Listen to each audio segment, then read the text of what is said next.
bạn nhé. Chào mừng các bạn quay trở lại với kênh Dao Bách Yên. Hôm nay thì tôi sẽ hướng dẫn các bạn mài cái loại dao siêu bỏng nhé. Đây là cái loại dao mà chỉ chuyên thái thôi. Cái này thì loại này thì rất là mỏng các bạn nhé. Đối với dòng dao của Bắc Yên thì đây là loại siêu mỏng luôn. Còn đối với trên thị trường thì không biết là có hay không. Còn bên chúng tôi thì hiện nay là đang thực hiện làm cái loại này, dao đầu vuông. Với lại cũng là thông tin nhanh cho các bạn được biết là cái loại này thì chúng tôi được chỉ có thể được gửi trên toàn quốc nhé. Nên là các bạn bất kỳ là các bạn ở đâu thì chúng tôi cũng sẽ cố gắng để gửi đến cho các bạn nếu như các bạn có nhu cầu. Tất cả về cái trước khi mà tôi mài cũng như là hướng dẫn các bạn cái cách mài thì xin giới thiệu nhanh với các bạn là đây là cái loại thép mà chúng tôi cắt từ cái nhíp, không phải vỏ bom các bạn nhé. Đây là loại nhíp C, gọi là trên này hay gọi là C gas. Đây là một trong những loại C quân sự. Thì loại thép này thì qua một thời gian chúng tôi thấy đã dùng và đã làm cho khách thì dùng khá là tốt. Về cái chất lượng thì có lẽ là nếu như các bạn dùng nhiều loại dao rồi thì các bạn sẽ cảm nhận được. Còn đối với chúng tôi là những cái người làm da thì tôi đánh giá đây là chúng tôi dùng loại này thì khá là tốt. Và tốt ở đây là cũng có nhiều cái. Thứ nhất là tốt về cái lưỡi thép, cái lưỡi dao là sắc bén. Tốt thứ hai là không bị rỉ, có rỉ nhưng mà sẽ hạn chế rất nhiều so với những loại thép khác. Và thứ hai nữa, thứ ba nữa là tốt ở đây là được từ cái chuôi được thiết kế rất là chắc chắn. Và cái chuôi tay cầm này là được thiết kế hình trái tim. Do đó khi chúng ta cầm thì nó vừa tay chúng ta và cầm vào rất là chắc chắn mà thoải mái các bạn nhé. Thế thì về cái loại con dao này thì về trọng lượng của nó thì nó nặng trong khoảng là để tôi cân cho các bạn xem luôn nhé. Đây, tôi sẽ cân cho các bạn xem một con là bao nhiêu lạng nhé. Bao nhiêu nhỉ? Mới đến nó có 2 lạng thôi. 2 lạng thôi các bạn nhé. Do quay ngược màn hình nên là nhìn nó hơi ngược.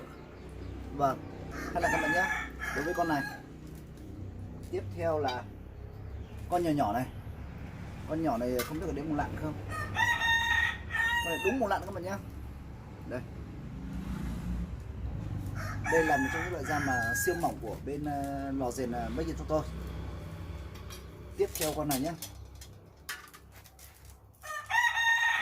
Con này cũng gần 2 lạng thôi. Con này thì thái thì quá tốt rồi. Con này 1 lạng 8 thôi. Tiếp con này 1 lạng 9 các bạn nhé. 1 lạng 9 nhé. Do đó thì chúng tôi mới đặt cái tên là dao siêu mỏng các bạn nhé. Tiếp nữa này, con này thì cũng chưa được 2 lạng đâu các bạn nhé. Gần 2 lạng. Và con cuối cùng các bạn nhé. 1 lạng 9 nữa thôi. Đây là hôm nay là chúng tôi có tổng tất cả là 6 con các bạn nhé. Một con là nhỏ nhất, còn đây là 1 lạng, còn lại là 5 con là gần 2 lạng các bạn nhé. Đây. Đấy các bạn xem nhé. Và báo giá luôn các bạn nhé. Hôm nay tiện thể là báo giá luôn. Một con như thế này thì 350.000 thôi. 350.000 một con này các bạn nhé. Trước kia còn bán 400 cơ, nhưng mà nó to hơn một tí. Còn loại này thì 350.000 nhé.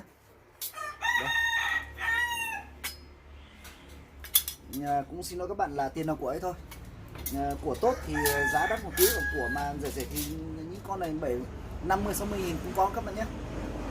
Đấy là ngoài thị trường 50-70.000 cũng có. Còn bên lò rèn chúng tôi thì chúng tôi cũng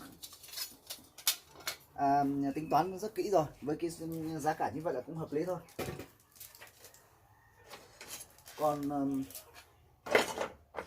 đây 2 con dao tông này. Tôi chuyên chặt nhé, chặt gỗ, chặt chê, chặt xương thoải mái luôn. Cân cho các bạn xem nhé, để trước khi tôi mài này. Ui giời, con này mới lạnh nhỉ. Con này là 5 lạng các bạn nhé, 5 lạng. Tiếp con thứ hai xem nào. Ui, con này thì đây nhỉ. Con này thì 6 lạng các bạn nhé. Đây. Cầm chua sừng trâu các bạn nhé, chua sừng trâu.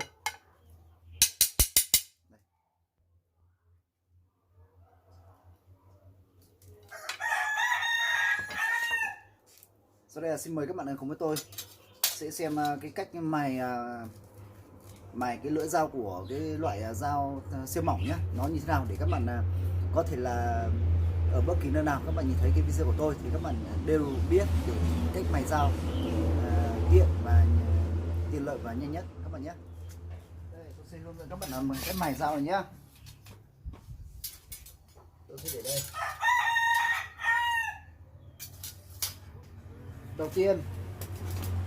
Đầu tiên thì đối với cái loại dao siêu mỏng này thì các bạn cũng sẽ mài cho tôi cái đá công nghiệp nhé. Cái đá công nghiệp này để làm gì? Là để các bạn mài cái đá công nghiệp này thì để làm cho cái lưỡi dao này của chúng ta sẽ mỏng nhanh hơn, đúng không ạ? Sẽ mỏng nhanh hơn. Và khi mà chúng ta mài mà hai bên này đều cảm sờ vào nhé, sờ vào cảm giác mỏng sắp đến rồi thì các bạn mới dùng cái đá mài xanh này.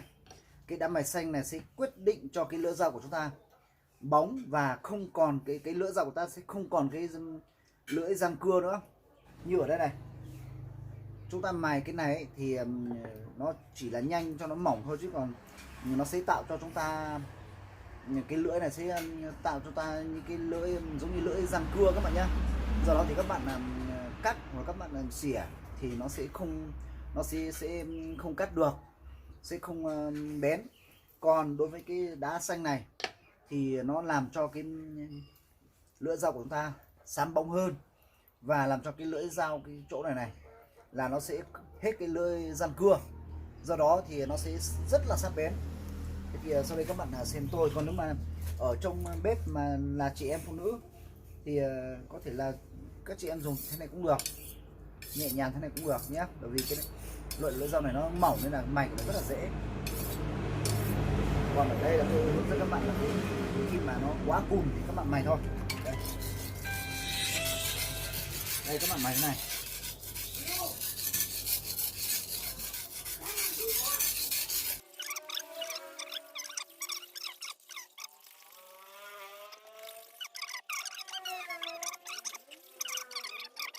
Đấy. Và cái bản dao phải vuông góc với lại cái đá mài các bạn nhé. Còn nếu như các bạn mài kiểu này không ăn thua đâu các bạn ơi.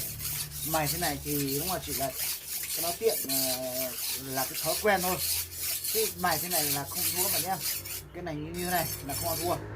Chúng ta mài là phải như thế này đều nhé. Đó, thế này. Chứ còn có một số bạn là tôi thấy các bạn mài thế này. Đấy, thế này không ăn thua các bạn nhá. Cái này không ăn thua đâu. Phải như thế này mới là cái cách mài dao sắc bén thực sự. Đấy. Khi mà các bạn sờ này, hai bên nó đều nhau rồi. Đây các bạn xem, nó khi mài cái đá này nó xù xề này đúng không ạ? Nó không bóng đúng không ạ? Nó không bóng đây các bạn xem. Đây, nó không bóng. Nó xù xề này. Đúng không ạ? Đó, các bạn nhìn thấy lưỡi chưa? Như thế này này. Thì khi mà bản dao mà như thế này thì đồng nghĩa với lại cái lưỡi dao là cũng mắt thường chúng ta không nhìn thấy. Nhưng mà khi mà soi vào cái kính hiển vi thì các bạn sẽ nhìn thấy là nó cái lưỡi dao này, cái lưỡi của ta nó sẽ tạo cái răng cưa. Do đó thì khi chúng ta thái thịt hoặc là cắt giấy thì không ăn thua. Và bây giờ tôi sẽ mài cái đá màu xanh, cái đá xanh kia để các bạn xem nhé.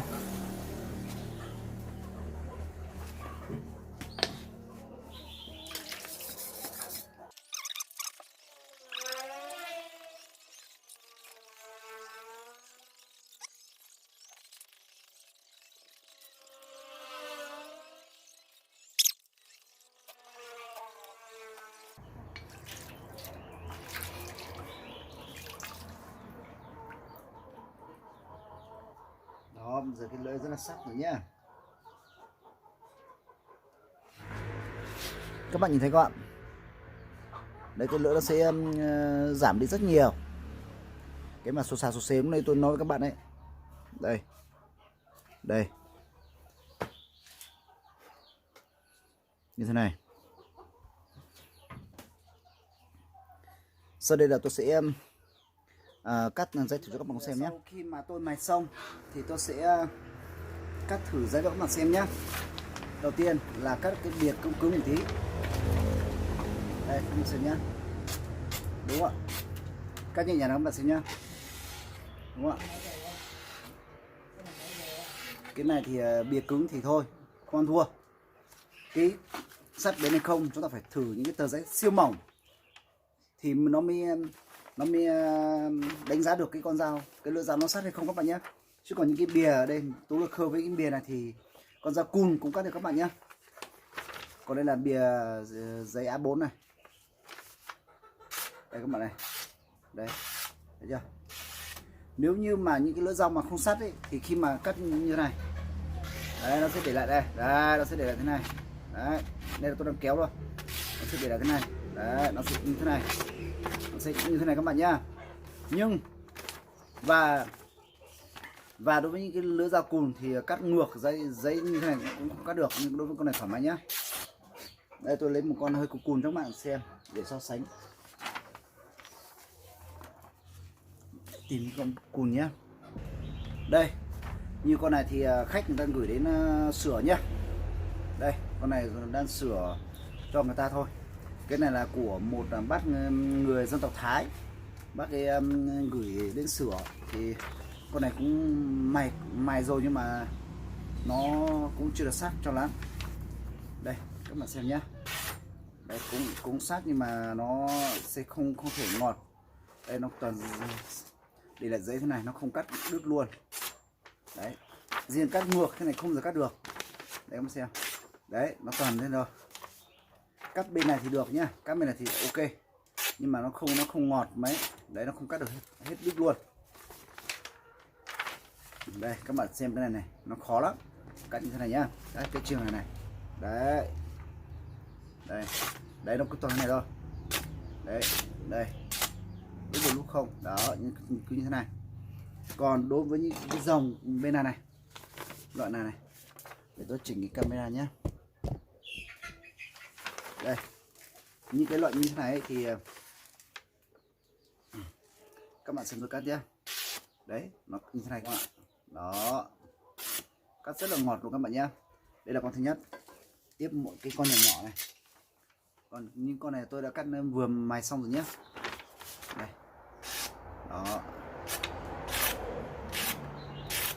đó thấy chưa? Con này thì nghe chừng cái đoạn bên này, đấy căn nó cảm giác như còn lưỡi cưa. Đấy các bạn nhìn này, đấy cái đoạn này là nó bị lỗi lên một tí này, là cắt xong nó bị kéo lại giấy xong rồi giấy đó cũng được nhưng mà chưa được ngọt cho lắm đó. Đây nhá. Còn các cái bìa cứng này mà tôi bảo là không ăn thua này, đấy mà xem này thì quá ok luôn. Đây đúng không ạ? Đây là con nhỏ nhất.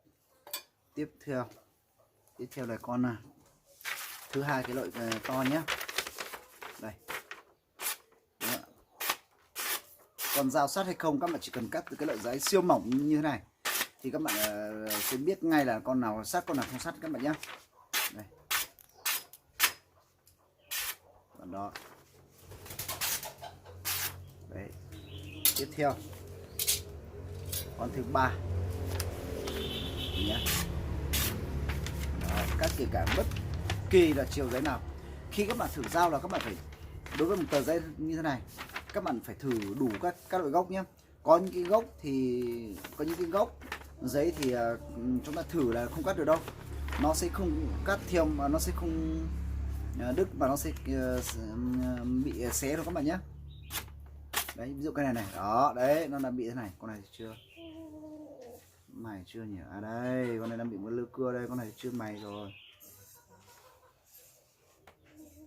Đấy, đang bị một lơ cưa đây rồi.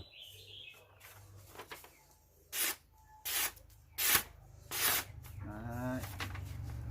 Cái này do mài vội quá, chưa xong này. Đây cho các bạn xem này, có một cái lỗi.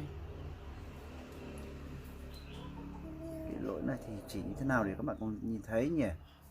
Nó chỉ một tí li ti đây thôi, một tí cái li ti đây thôi mà nó bị ấy rồi. Thôi con này bỏ tí mài lại cũng được, nhưng mà nó đang bị dính một cái lỗi nhỏ nhỏ đấy thôi. Đây, vẫn được, nhưng mà chưa, đối với mình thì con này thì chưa nên gửi cho khách, phải mài lại và kiểm tra kỹ. Bỏ. Đây tiếp con này. Đó, này ngọt thế này cơ mà. Đấy. Đấy. Đấy các bạn nha. Con cuối cùng này. Nhá. Cách nhẹ nhàng lắm bạn nhé. Đấy. Nó sắt từ đây, từ bên này đến hết lưỡi dừa dao luôn. Đúng không ạ? Đó. Đó. Đây. Đó. Được chưa ạ? Thử dao nó phải như thế thì các bạn biết là cái lưỡi dao nó có bị sắt nó đều hết cả lưỡi dao hay không nhé. Thực ra mà những con dao mà ta mài mà không qua cái đá mài xanh ấy thì mắt thường chúng ta nhìn là không thấy gì, nhưng mà khi mà chúng ta soi vào cái hiển vi là chúng ta mới thấy cái những cái lưỡi dao này vẫn còn cái tạo cái lưỡi cưa các bạn nhé. Do đó khi chúng ta cắt giấy thì nó đối với giấy cứng thì không sao, nhưng mà giấy mỏng thế này là toàn bị xé được nhiều hơn.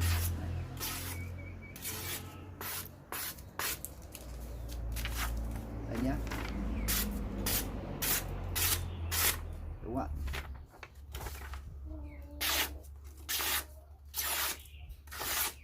Đây các bạn nhé. Và đó là tôi vừa mới thử cái 6 cái con dao siêu mỏng của bên dao Bắc Yên. Như vậy thì qua cái quá trình hướng dẫn cái cách mài cũng như là cái cách thử thì các bạn chắc là cũng cảm nhận được phần nào về cái chất lượng của dao Bắc Yên chúng tôi. Nếu như các bạn quan tâm về cái loại dao bếp siêu mỏng này thì các bạn hãy để lại số điện thoại hoặc là để lại ý kiến để chúng tôi sẽ tư vấn cũng như là trả lời cho các bạn. Xin chân thành cảm ơn tất cả các bạn đã quan tâm theo dõi. Xin chào và hẹn gặp lại các bạn ở trong những video tiếp theo. Xin chào các bạn.